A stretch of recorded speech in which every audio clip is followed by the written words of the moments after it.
locked inside my head. Didn't wanna let you see me break down. Prisoner of the past. I'm not here to ask you for a way out. The waves keep. 어이구. 아이고 오셨어요? 아이고 안녕하세요. 아이고 안녕하십니까. 반갑습니다 교수님. 예. 선생님 안녕하십니까? 아, 어서 안녕하십니까. 오십시오. 예, 예. 이쪽으로 오시죠. 예, 예, 이쪽으로 감사합니다. 오시죠. 자 제가 소개를 드리겠습니다. 미디어가 우리 정신 건강에 미치는 영향을 알려드립니다. 서강대 신문방송학과 유현재 교수님이십니다. 아유 안녕하세요 반갑습니다. 예, 안녕하십니까. 예. 유현재라고 합니다. 예, 예. 반갑습니다. 이제 오늘 모신 이유는 신문방송학과 교수님이 건강을 연구한다. 예. 제가 생각할 때 이 우리 사회에서 가장 지금 안타까운 건 뭐냐면 정보들이 너무 많지 않습니까? 너무 많아요. 우리들은 정말 너무나 당연하게 재밌게 느끼기도 하고 뭐 그런데 무슨 가짜 뉴스라든가 뭐 이제 사이버 레카라든가 뭐 이런 것들이 이제 툭툭 튀어나오면서 그 서로 미워하게 되고 그다음에 서로 분열하게 되고 네. 그러니까 네 편 내 편 갈려지고 막 이런 것들에 유튜브를 보면서 우울해지기도 하고 맞아요. 유튜브를 보면서 뭐 하기도 하고 그러니까 이 좋은 미디어가 순기 저도 뭐 유튜브로 애 키웠다 그럴 만큼 뭐 없는 게 없잖아요. 없는 게 없어요. 저도 뭐 수업할 때 뭐 유튜브 잘 이렇게 보여주고 막 그러는데 맞아. 이렇게 하면 이제 순기능인데 역기능들이 꽤 있는 거예요. 그렇죠. 특히 요즘 뭐 가짜 뉴스다, 뭐 허위 뉴스다, 뭐 이제 수많은 정보와 그 진짜 이 걱정, 우려가 좀 커지는 요즘 세상이 아닌가 하는 생각이 드는데. 가짜 뉴스가 많이 퍼지고 이것 때문에 큰일 났다라고 얘기를 하잖아요. 제가 생각하기에 가장 큰 부작용은 뭐냐면 요만큼의 팩트가 있어요. 그럼 그걸 본인의 뇌피셜과 그다음에 뭔가 본인을 지지하는 어떤 듣고 싶은 말들 그걸 이렇게 섞으면 제일 위험한 게 저는 속는 뉴스라고 생각합니다. 속는 뉴스요. 섞어버리는 진실을 뉴스입니다. 그러니까 아예 진실이 없는 게 아니라 있고. 그렇죠. 예. 그렇죠. 아. 우리가 예전에 생각했던 뭐 유언비어라든가 가짜뉴스라든가 그런 거 생각해 보면 요만큼의 이게 뭔가 끄트머리가 있어요. 그러니까 그럴 법하다 뭐 이런 거 있지 않습니까? 그러면 그걸로 이렇게 해보면 제가 가장 싫어하는 속담 중에 하나인데 아니 땡굴뚝에 연기 날까. 그런 얘기를 많이 하잖아요. 그렇지 않게 되는 거예요. 예. 근데 그 가짜 뉴스랑 속는 뉴스가 돈이 되는 시대가 돼버린 거예요. 맞아요. 이게 이제 클릭수, 조회수 이것이 이제 결국은 수익으로 연결되지 않습니까? 그러다 보니 썸네일이라고 하죠. 정말 자극적으로 변했어요. 찌썸이라고도 많이 하잖아요. 대중들은 당연히 반응을 하죠. 일상에 바쁘니까. 그러면 그냥 자극적인 썸네일 보고 뭐 이러고 그리고 뭐 예를 들어서 그 뭐 썸네일이 이런 거 헤드라인에 뭐 연예인 부부 잘 사나 했더니 그런 거 많아요. 클릭을 하죠? 잘 산다. 15년째 잘 산다. 15년째. 뭐 어쩌라고 그러고 뭐 유명 정치 낮 12시에 뭐 하나 봤더니 밥 먹더라. 그것도 여의도에서. 아니 근데 그런 게 한두 개가 아니에요. 그러니까 문제는 그거죠. 그렇게 몰아가도 유튜버는 돈을 줘요. 유튜브는. 그러니까 그게 돈이 되는 사회가 있으니까 답답한 거죠. 이게 참 그러다 보면 이게 뭔가 하향 평준화가 되기도 하고 전부 다 그렇게 밝혀지기 시작하면 그러면 그분들의 재료는 뭘까 생각해 보면 뭐랄까 크리에이티비티가 아니에요. 그러니까 이렇게 해서 우리가 이제 뭐 아이디어를 내서 이런 게 아니라 혐오, 미움, 분열 이런 것들이 그분들의 재료인 거예요. 그렇죠. 혐오, 미움 이런 것들이 발화력이 어마어마합니다. 맞습니다. 그러니까 그러면 뭔가 또 클릭 막 이러면 그게 또 돈이 되고 그러니까 이게 계속 악순환이 돼서 제가 이제 혐오 비즈니스라는 말을 좀 썼는데요.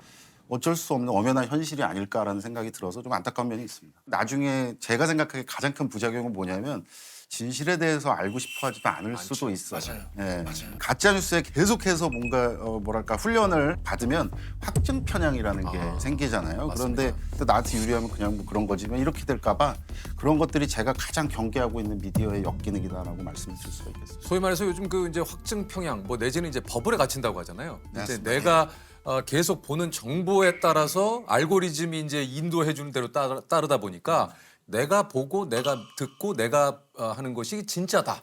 나머지는 사실 믿지 않는. 사실 누군가는 알고리즘이 뭐 그 진짜 뭐 지금 21세기에 나온 발명품 중에 최고다라고 하는데 맞죠? 기업 측면에서는. 그렇죠. 기업 측면에서는 그 플랫폼에서 많이 놀아야 되잖아요. 거기 머무는 시간이 많을수록 그분들에게는 계속 입금이 되는 거예요. 그러니까 기업 입장에서는 너무너무 완벽한 시스템이죠. 그런데 그게 어쩌면 알고리즘이란 게 아까 우리가 그 얘기를 나눴던 다양성을 정말 송두리째 뺏어버리는 괴물 같은 시스템이 될 수도 있는 거예요. 맞아요. 요즘 그 제가 책을 하나 봤는데 그 얘기가 좀 눈에 들어오더라고요. 우리가 가장 그 경계해야 될 것이 의심 없는 확신을 가장 경계해야 된다. 그러니까 우리가 요즘 그런 확신, 예, 뭔가 정답을 찾으려는 욕구가 굉장히 좀 강하잖아요. 그러니까 그러다 보니까 그런 컨텐츠를 통해서 우리가 좀 의심을 안 하는 것 같아요. 뭔가를 하나, 그러니까 알고리즘이라는 것도 우리를 자꾸 그런 세계로 이끄는 것은 아닌가. 알고리즘이라는 정말 어마어마한 마케팅 용어에 의해서 우리를 훈련시킨 거예요. 미디어가, 플랫폼이. 자극적이고 단짠단짠 뭐 이런 것들. 그런 것들이 중독이 되죠. 좋은 거에 중독돼 보셨어요? 하나 하면 그 다음에 뭐 관심 있을 법한 거 또 제공해주고 또 제공해주고 하나하나. 그러니까 우리는 원래 다양성의 민족이었는데 이 중요한 걸 잊어버리는 것 같아요. 이 얘기는 나랑 의견이 틀린데 안 들을 거야. 그 어차피 미디어는 원래 그런 거 아니야 라고 생각하는 순간 타협은 없어요. 지금 저는 굉장히 중요한 골든타임이라고 생각해요. 저는 가끔 꺼요. 알고리즘.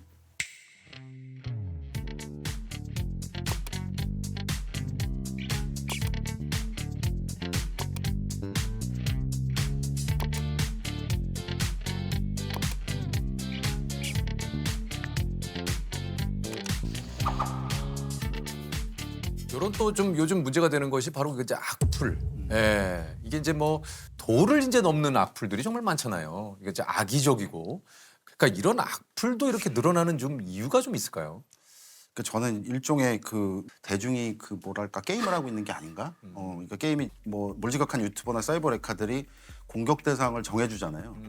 그러면 일반 대중들은 아 내가 그러면 저 사람을 공격해도 된다라는 어떤 그런 가치 판단을 하게 될 수밖에 없나 봐요. 그러면 정말 본인이 할 수 있는 모든 이걸 해서 제일 모욕적인 말을 아, 누군가 상대 타겟이 정해지면 그분들한테 하는 것 같아요. 근데 그게 실명이라도 그럴까?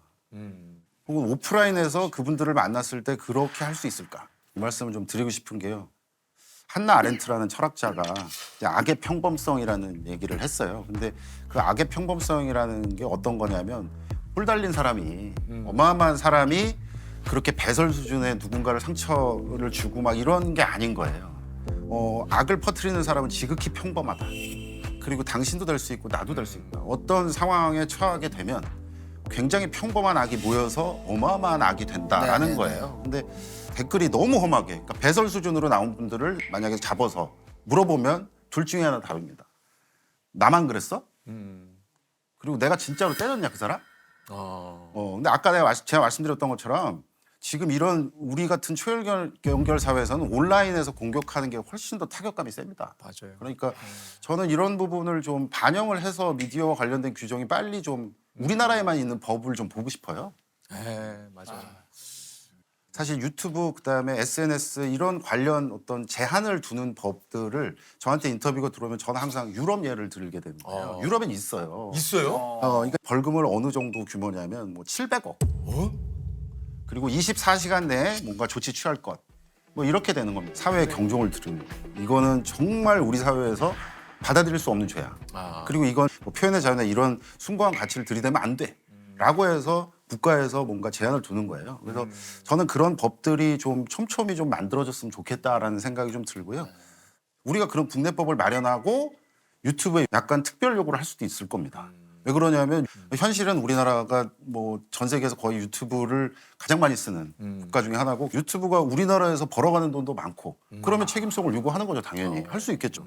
또 참 뭐 이런 얘기 어떨지 모르겠습니다. 저는 늘 얘기 드립니다. 악플이 그걸 그냥 감내해야 된다고 생각하지 않아요. 좀 그런 안타까운 일이 생길 때도 그렇습니다만 그런 악플을 그냥 감내하고 그냥 당연히 받아들여야 되는 것으로 인식하는 것이 너무 슬프고 가슴이 아파요. 도대체 그 욕을 어떻게 감당을 해요? 맞아요. 그 자살 정구 증상으로서 오는 게 이제 무력감이거든요. 뭘 어떻게 해도 나는 안 될 것 같아요. 근데 그런 슬픔을 느끼면 정말 뭐 어떤 감정이 될지는 우리가 다 안타깝게 생각하잖아요. 예. 저는 유가족이에요. 그러니까 형이 친형이 이제 이제 극단적 선택을 했죠. 이게 아마 뭐 저를 아시는 분들은 아마 이 방송을 보면 좀 놀랄 수도 있는데, 그러니까 제가 이제 그 미국에서 교수를 할 때 이제 그 형이 이제 그런 선택을 했다는 얘기를 듣게 됐어요. 그때 뭐 예상은 하시겠지만 한 2, 3년 동안은 그냥 멍했어요. 멍하고 이렇게 시간이 지나도 요즘 이 인간이 왜 전화를 안 하지? 막 이런 착각을 할 정도로 그러니까 너무 이상하게 살았던 거죠. 근데 이제 그러고 이제 한국에서 뭐 논문을 써야 되니까 교수도 먹고 살아야 되지 않습니까? 그러면 연구도 해야 되고. 근데 그 생각이 든 거예요. 아, 제가 그러면 그 어떤 분야를 좀 연구를 할까? 그런데 제가 이제 그 자살이라는 게 제가 너무 아프게 다가오니까 아, 이것과 미디어에서 뭔가 연결이 안 될까라는 생각을 우연히 했는데 예를 들면 그 자살을 보도함에 있어서 너무 자극적으로 한다거나 아니면 그게 우리나라 자살률이 세계 1위인데 너무 감성적으로 그걸 풀어서 뭔가 베르테르 효과가 나오게 만든다든가 그리고 용어가 예를 들면 동반 자살이라는 말이 나와서 제가 너무 살기가 힘들어서 제 아들이랑 같이 가겠다고 하면 그러고 자살을 했다 그러면 그게 어떻게 동반 자살이냐. 그렇죠. 그건 살해 후 자살이지. 그런 것들이 문제의식이 있어서 논문을 썼어요. 그랬더니 이제 그 다음에 이제 도와주셨잖아요. 예전에 기억나실 거예요. 그 자살 예방 캠페인. 아, 예. 그거 저가 같이 한 거예요. 아, 그러셨군요. 그래도 오늘 나온다 그러길래 제가 유재석 선생님한테 좀 감사를 아, 할게 아닙니다. 7, 8년 전에 예. 그런 예방 활동 미디어 뭐 이런 거를 하는데 아, 이게 진짜 어마어마한 연예인이 좀 했으면 좋겠다라고 해서 연락이 갔는데 선생님 해주신다고 했다는 거예요. 그래서 그때 사실 저희끼리 막 진짜 울컥했어요. 얼마 전에도 그런 뭐 이 사건이 좀 있었지 않습니까? 그럼 연예인 자살하고 그러면 그래서 이제 그 우리 사회에는 사실 그 자살 뭐 콘텐츠 가이드라인 이런 것들도 마련을 해놓기는 해놨습니다. 작년에 보건복지부 그리고 현직 뭐 기자님들 변호사 이렇게 다 모여서 자살 예방 보도 준칙 4.0 이렇게 해서 예방을 넣었어요. 자살 사건이 벌어졌을 때 그렇게 자극적으로 막 해서 아이들이 쉽게 볼 수 있게 이렇게 흩뿌려 놓지 말자라는 게 첫 번째 겁니다. 그리고 또 하나는 원칙은 이제 도구나 방법을 밝히지 말자. 이거는 사실은 전통적인 거예요. 왜 그러냐면 그게 학습이 되거든요. 그다음에 또 하나가 유가족 보호합시다. 1년에 우리나라에서 자살을 하시는 분이 14,000명. 생각해보면 한 30몇 분마다 한 분씩 돌아가세요. 근데 그렇게 계산해 보잖아요. 유가족 많아요. 주변에. 근데 그분들한테 가서 인터뷰하고 그리고 망자가 남긴 유서 공개하고 그리고 계속 전화하고 그러니까 뭐 일부긴 합니다만은 사망이 벌어져도 놔주지 않아요.